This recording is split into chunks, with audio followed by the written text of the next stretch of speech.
Good afternoon, I'm Vashan Brown with the Midday News. A special welcome if you're watching on onespotmedia.com.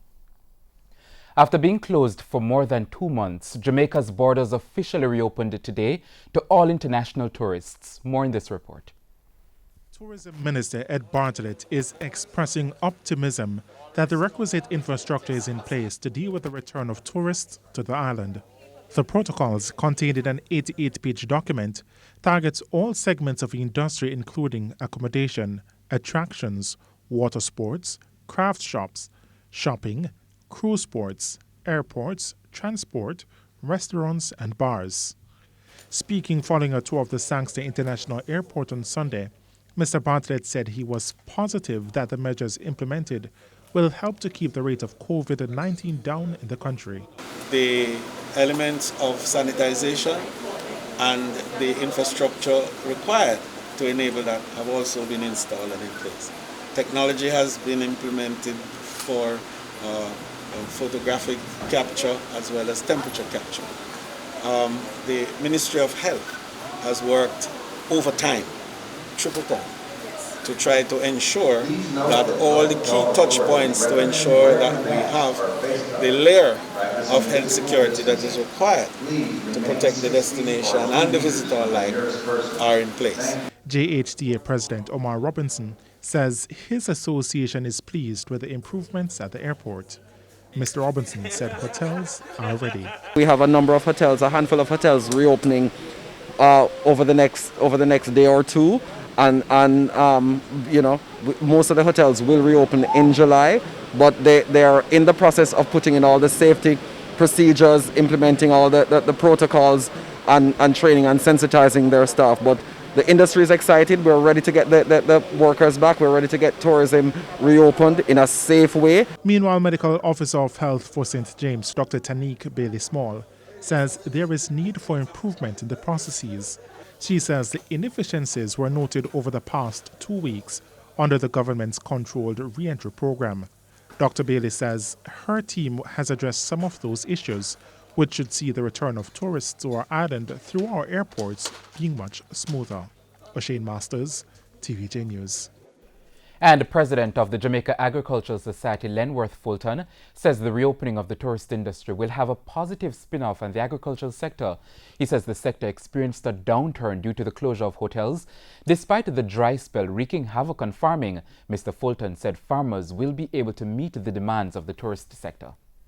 We have reshaped agriculture, and when you look at there's a robust land reform, albeit it needs much more to it. And when you look on large farmer coming on stream, Michael Leachin out of Inzud, who have approximately 3,000 acres. When you look on the gas and Azan plan to go big in Shade House and so on.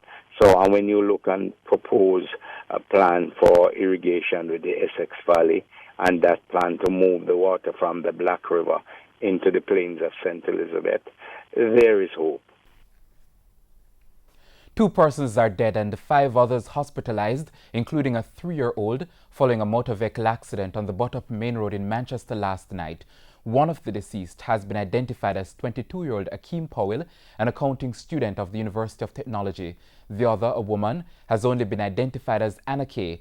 It's understood that about 10:30, a Nissan Sunny motor car with 7 persons aboard was traveling along the Bottom Main Road when one of the tires blew out. They were traveling from Monroe in St. Elizabeth. The driver lost control of the vehicle, which later skidded into a Toyota Hiace minibus that was traveling in the opposite direction. Now, TVJ News has learned that the driver of the car died on the spot. Akeem and the others were taken to hospital where he was pronounced dead. The others, including a 3-year-old child and the minibus driver, were treated and released. Still in Manchester, the parish is reporting a reduction in major crimes except murder. Data from the Jamaica Constabulary Force show that the parish recorded an increase of 1 murder for the period January 1 to June 6. Head of the Manchester Police Superintendent Gary Francis says the main challenge being experienced in the parish is conflict resolution. Our dispute management skill seem to be somewhat not as developed as we'd want it, and a lot of those disputes end up physical, some of which end up in murders. Superintendent Francis noted that the COVID-19 pandemic also had an impact on the murder rate. In some divisions, that COVID would impact a reduction because people are somewhat under controlled environment.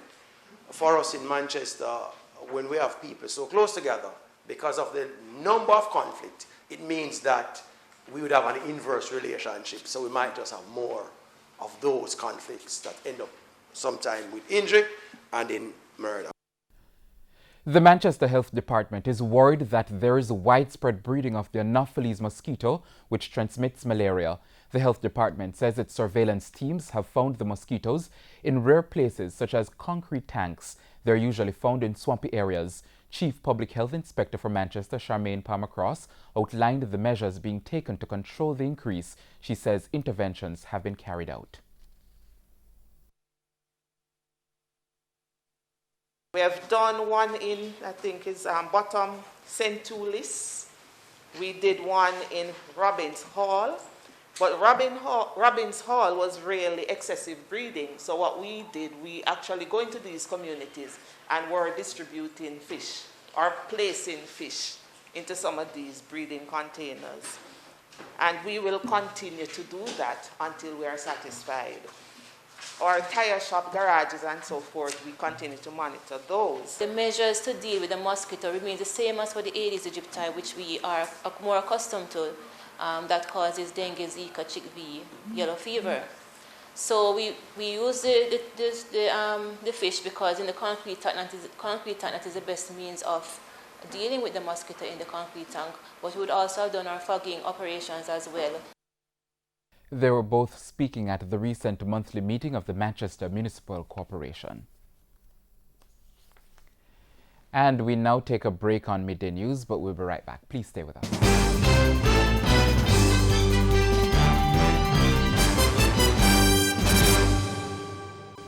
Welcome back, continuing the news now. The police say the main suspect in Friday's deadly gun attack on police officers in Horizon Park, St. Catherine, had good knowledge of weapons and was known to the police. It's reported that Damien Hamilton shot and killed 2 officers and injured 2 others in an operation.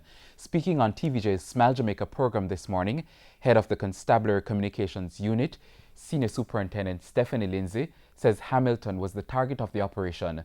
The police team, which included 11 members, was shot at with an M16 on automatic fire. Hours after the incident, Hamilton was shot dead in Corville Gardens, St. Andrew. SSP Lindsay says investigators are still not clear if there were other shooters.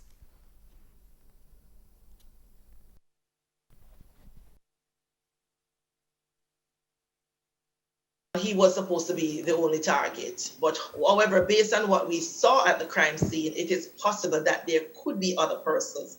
The fact that we don't know who these persons are, so we don't have an identity, where an identity for him was very clear because he was already a target. Now they're going to have to look at the ballistic fence casing and everything. Ballistics will help us to determine the caliber of weapons fired and give an estimation as to how many persons may have been firing at the police at the time. So I know they are working quickly to get those answers. So hopefully we will know sooner than later. SSP Lindsay says Superintendent Leon Clunis, who was among the 2 officers injured, is still in serious condition but steadily improving. The other policeman who was injured was released on the weekend. The opposition is taking aim at the economic performance of the government. Speaking at a PNP conference on Sunday, PNP President Dr. Peter Phillips argued that even before the COVID-19 pandemic, the government was not meeting its own growth targets. All the economic targets have been missed for growth since 2016. Big talk of 5 in 4 is abandoned. And don't forget, even before the pandemic came, the result of economic outturn for the first quarter ending March was 1.7% decline in GDP for the quarter, year on year. Prices upon prices upon prices. Time now for sports. Attorney at law Dr. Amir Crown, who has previously represented Jamaican athletes in their anti-doping cases, says the matter of fairness is behind his decision to take on the anti-doping disciplinary case involving reigning women's 400-meter world champion Swala Eden Nasir. Crown and fellow Trinidadian attorney Matthew Gale have been retained by the Nigerian-born Bahraini athlete who has been charged by the Athletics Integrity Unit AIU for whereabouts violation after allegedly missing 3 doping tests in a 12-month period. The AIU also said the violations were being investigated before Nasir's World Athletics Championships win in Doha, Qatar in October. It is also alleged that Nasir missed a 4th test in January of this year. Case and similar cases in the past is I'm a big believer in the athlete being heard, and to the extent that I've reviewed this case, or like I say past cases, and if I believe there's merit to the athlete's claim or merit to the situation, then I'm more than happy to take on the case. I'm more than happy to do it pro bono if the athlete can't otherwise afford legal representation. But like I say, I'm a big believer in athletes being heard and in athletes, quote-unquote, having their day in court. Dr. Crown, who most recently represented Jamaican sprinter Brianna Williams in her anti-doping disciplinary case in 2019, declined to comment on a recent Instagram live video in which Salwa said missing 3 drug tests was normal. He has also represented quarter-milers Riker Hilton and Dominic Blake in similar cases in the past. And that's the Midday News. I'm Vashon Brown. Join us at 7 for Primetime News Package. On behalf of the news, sports and production teams, have a good afternoon and a great week.